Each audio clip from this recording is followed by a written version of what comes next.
Top Africa Magazine.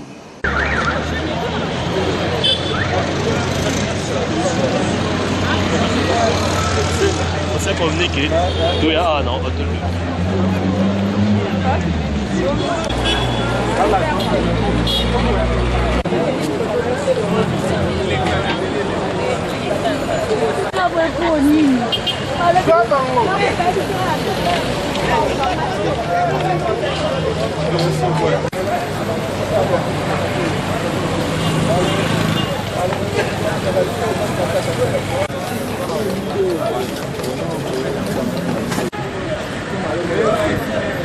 Ils ont sur le point.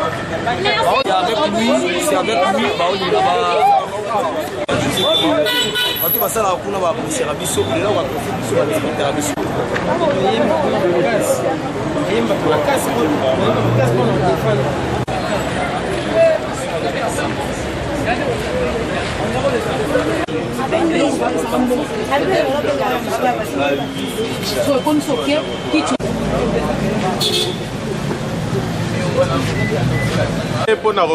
Pour revendiquer le droit na biso oyo Nestlé Congo azo violé.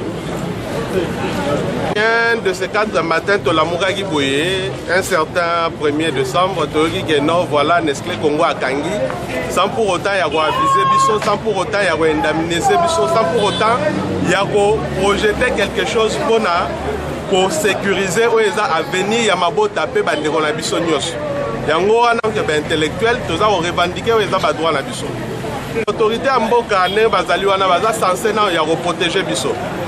Il y a protéger biso vis-à-vis à l'intérêt na biso vu que tous les citoyens na bango. Donc, et Seignel na bango va contraindre la société pour que azwa charge ya bandeko nyo surtout bazali awa. Réclamation na zolo bela ezali au nom ya bango nyoso. Nde lokola toro ko loba amaste ba délégué ngai na loba na place na bango. Donc, est-ce que na makambo yo bazui biso to sali au-delà ya ba plusieurs années sans pour autant qu'il y a délivré biso contrat moko quelconque qui a engagé biso que tout travailler na bango. Cependant, le droit, la loi nous dit qu'après 6 mois d'office ou 3 mois que ça n'est pas à moto, le Seigneur a défini contrat d'engagement na yo. Alors, vu que Nestlé Congo a sikale ko sala yango te pona biso tozo bengango pure et simple, eza escroquerie, eza exploitation de l'homme par l'homme. Et l'autre robe c'est que nous sommes vraiment importunés na oyo nesa sali. Eza marque mobe ya ko linganeti ba faire souffrir biso na kata mboka na biso moko. To travailler pour na nese pendant ba nebele. Mais nese le loi qui ko sala bilo moko était biso to capacité. Ba congé goûter zo maraté. Donc tous avons même importuné na oyo nesa sali. Mais tous ces ngaraka, tous ces autorités quand même ba reconnaître que biso tous ba citoyens na bango. Nesa oki ko faire souffrir biso bongote. Tous ces liés musala et comme na souka kangi brusquement. Il faut quand même à récompenser biso. Il faut quand même une enveloppe moro et à récompenser par nesa na musala tous ces. Même Bible zolo ba que nous pas ces liés musala abongi na li foot. Faut au foot d'ailleurs. Normalement nesa il doit quand même nous payer. Tous les importunés, nous sommes vraiment très étourdis dans le nécessaire. On a servi Nestlé pendant des années et des années. On va reconnaître au moment où il y a des documents où ils ont prouvé à suffisance que nous sommes des Nestlé. Donc, nous avons revendiqué le droit à Bisso. Mboka Oyo, RDC, président de la République, a donné une action pour d'ailleurs, expatrié, on va utiliser les mboka, le gouvernement a fait sauter les mélanges makasi. Il y a un bisou tozo senga. Na papa nous zolo bami. Telema papa, biso bana na biso ye. Bazo section na bandaku. Maman Olive Lembe, papa président Kabila to lele pa na yo. Tolingi makambu oyo e matati na niveau na on bi ke bonga ebeti, bozo la batu bazo mona. Bonga ngo pe yango déjà c'est beti. O mundela ngia ko sakana biso tozo ngasuka tango esclavage ya banoko makambo to lingi ngo te. Mboka na biso to ngi kimia, ba pesa biso mbongo na biso to longo na kimia nyonso. Ba biloko ba yo proposer biso ya mike wana. To kokota na kata ba je wana te to kenela ba moti na su.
buanga gato ye ya buanga pungu ni kwa usari mambo de ke fuata de le ya anga ya